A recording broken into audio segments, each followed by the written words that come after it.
Selamat siang, mahasiswa sekalian yang mengambil mata kuliah penulisan ilmiah, khususnya kelas khusus dan kelas non reguler ya, khusus atau kelas non reguler. Pada kesempatan ini kita akan mendiskusikan secara singkat kira-kira bagaimana pembuatan proposal untuk penelitian kualitatif.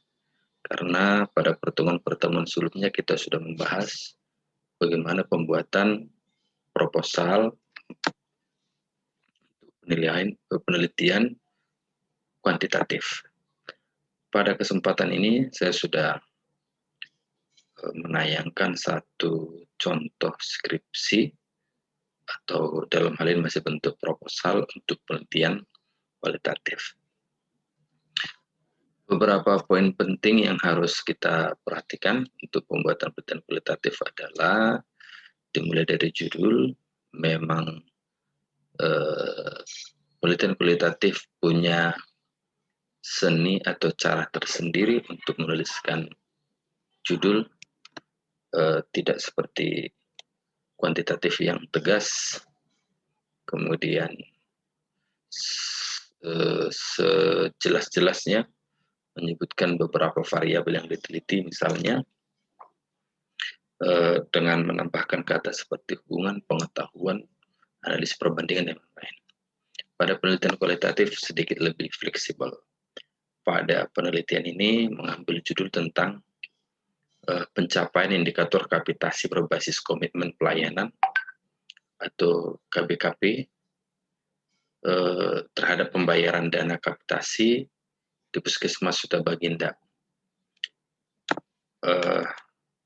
Pada penulisan judul tadi tidak ada kata hubungan atau pengaruh, menunjukkan memang si peneliti hendak kita lihat di sini menggambarkan atau mendeskripsikan seperti apa nanti pencapaian indikator kapitasi berbasis komitmen pelayanan dan bagaimana pembayaran dana kapitasi tersebut di Puskesmas Suta Baginda.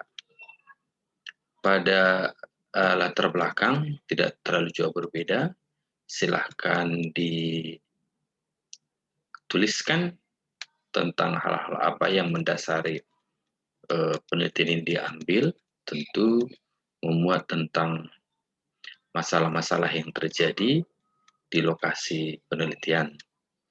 Jika kita lihat dari proposal ini, yang menjadi masalah di lokasi penelitian adalah, kita lihat di sini, pencapaian target indikator kapitasi berbasis komitmen pelayanan di Puskesmas Suta Baginda belum pernah mencapai 100% sejak diberlakukan. Puskesmas hanya dapat memenuhi satu indikator komitmen pelayanan. Nanti kalau kita lihat di belakang, ada beberapa indikator yang harus dipenuhi supaya pembayaran kapitasinya bisa 100%. Nah, dari sini nampak bahwa ada masalah. Kenapa Puskesmas ini tidak bisa mencapai 100% dari indikator yang sudah ditentukan. Nah, kalau kita teruskan, sehingga si ini ada bentuk bukti-bukti penelitian lain, ada masalah, maka dari penelitian ini dapat ditentukan bahwa si peneliti hendak meneliti bagaimana capaian indikatornya, kemudian pembayaran dana kapitasinya yang ada di Puskesmas Suta Baginda. Yang berbeda sedikit di format kita adalah ada tambahan untuk fokus penelitian. Fokus penelitian ini sebenarnya hendak menjelaskan kira-kira penelitian ini akan meneliti apanya. Gitu. Pada contoh skripsi ini, si peneliti hendak meneliti tentang penyebab Di poin A, penyebab tidak tercapainya indikator tersebut. Kemudian indikator ini yang hendak dilihat itu ada dua, indikator KBKP dari segi angka kontak, dan kenapa tidak tercapai indikator KBKP dari segi rasio peserta prolanis rutin RPPR. Ini hendak diteliti yang dua ini. Kenapa ini tidak tercapai? Kenapa? Nah, kalau untuk manfaat sama saja, tinjauan pustaka juga sama saja. Silakan dibahas. Apa yang menjadi fokus penelitiannya, tentu apa itu indikator-indikator juga harus dijelaskan. Penggunaan JKN untuk di puskesmas juga harus dijelaskan, FKTP dan yang lain-lain.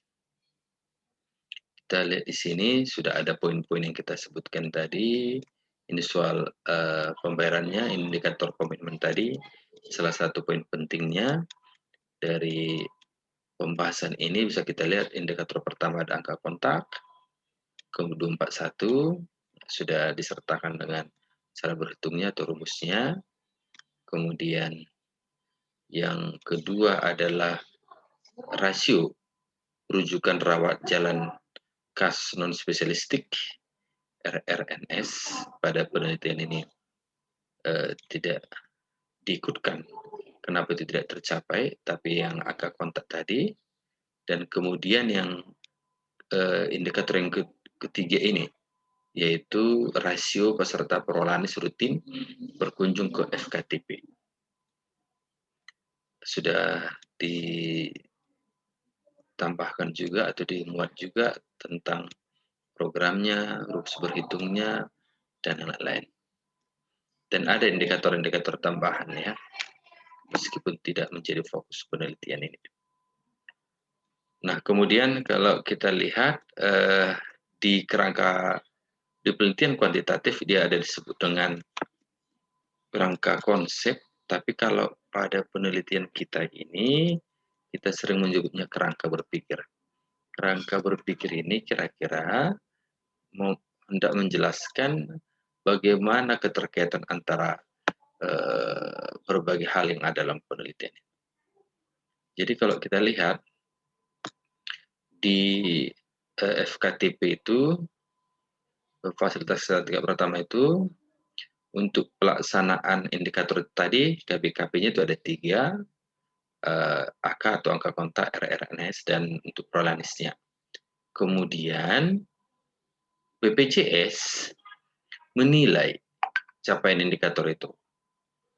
Seharusnya AK-nya di atas 150 per mil, RRNS-nya itu di bawah 5%, RPBRB-nya itu di atas 50%, atau sama dengan jika 3 indikator tersebut dipenuhi, maka akan diberikan kapitasinya itu 100%, jika 2 95, jika 1 92,5, jika tidak ada yang tercapai maka 90%.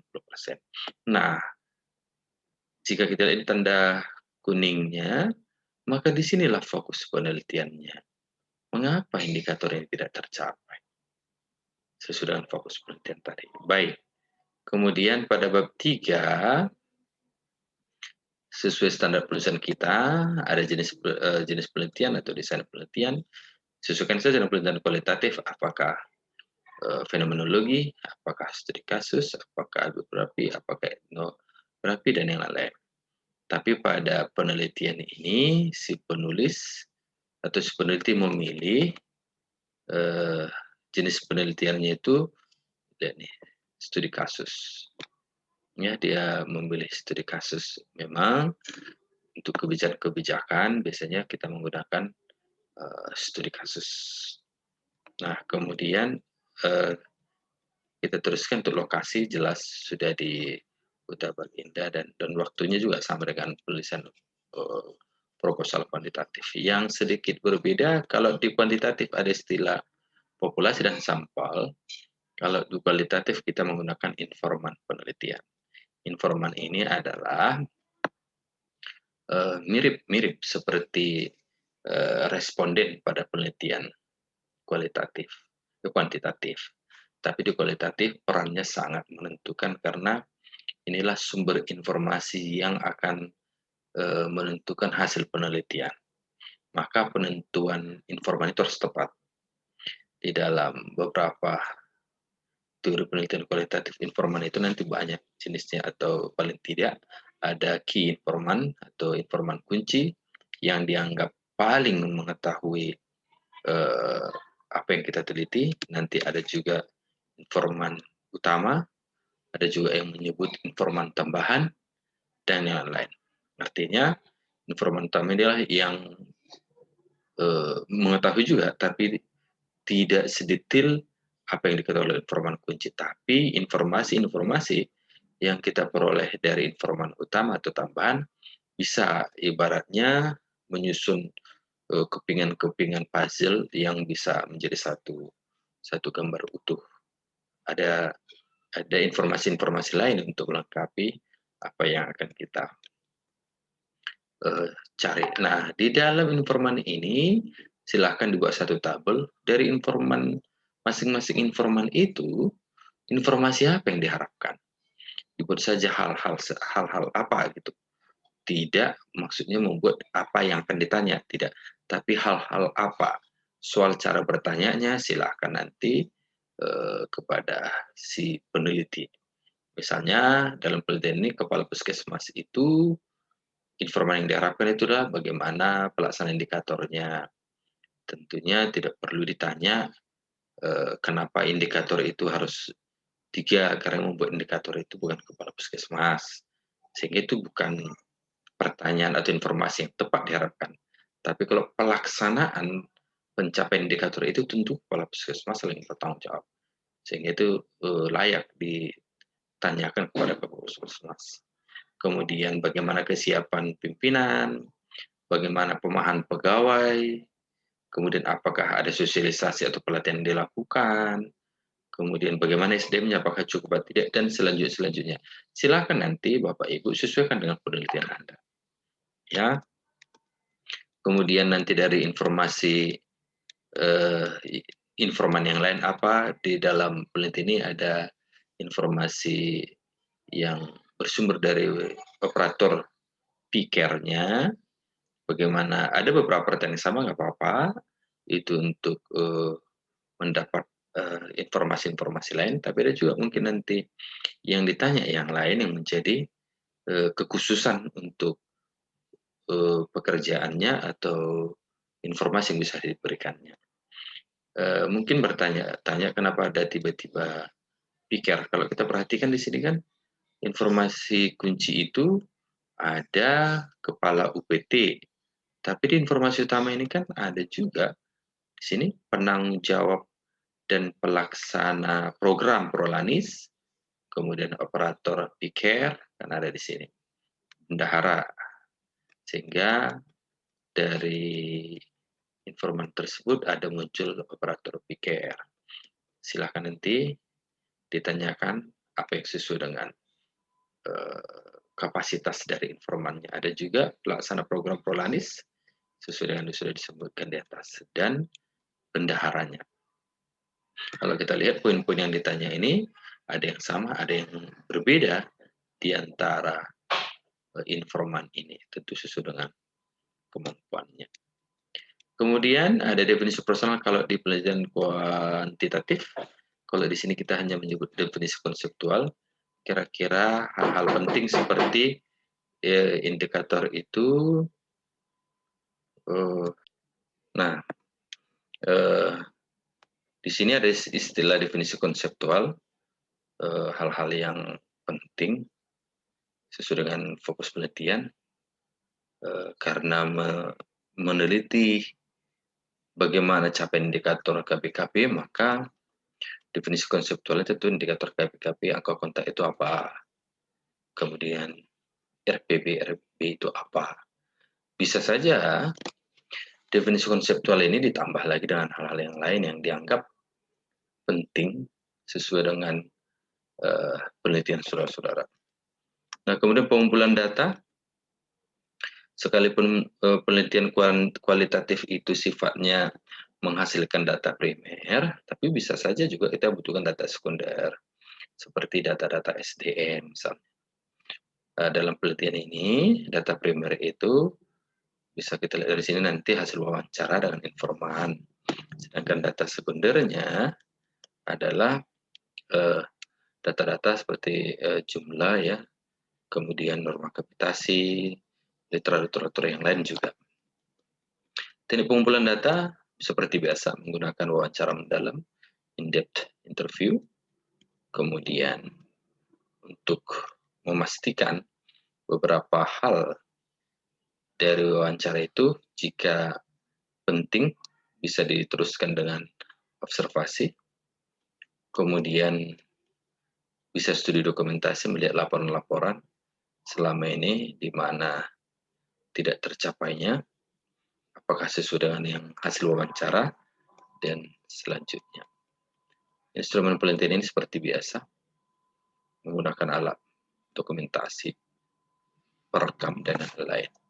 Nah, pada penelitian ini, triangulasi adalah sebenarnya seperti uji validitas untuk penelitian kuantitatif. Secara terminologi, uji validitas juga bisa digunakan dalam triangulasi.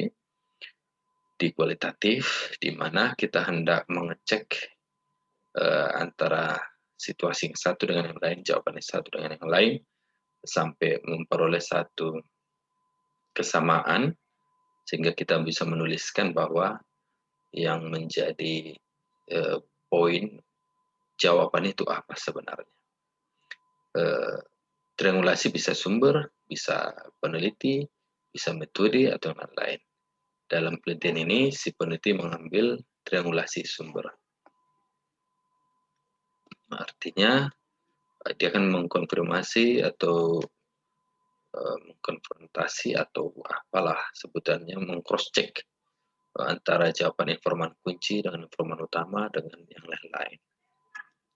Kemudian penyajian data, seperti biasa, ada penyajian data, itu nanti bisa secara deskriptif, bisa juga ada tambahan gambar boleh, tabel-tabel boleh, silahkan sejauh mendukung hasil-hasil informasi. Kemudian dianalisa, ada yang direduksi, ada yang dikurangi, kemudian sampai akhirnya nanti diambil kesimpulan atau verifikasi.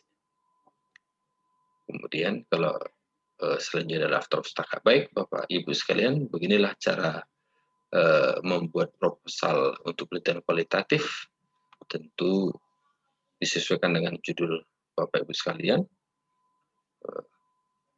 Dan mungkin ada metode-metode yang lain atau cara-cara yang lain, tapi di Prodikesmas inilah sistematika kita dalam menuliskan proposal penelitian untuk penelitian kualitatif. Baik, demikianlah pertemuan kita pada hari ini. Kita bertemu pada pertemuan berikutnya. Selamat siang untuk kita semua. Terima kasih.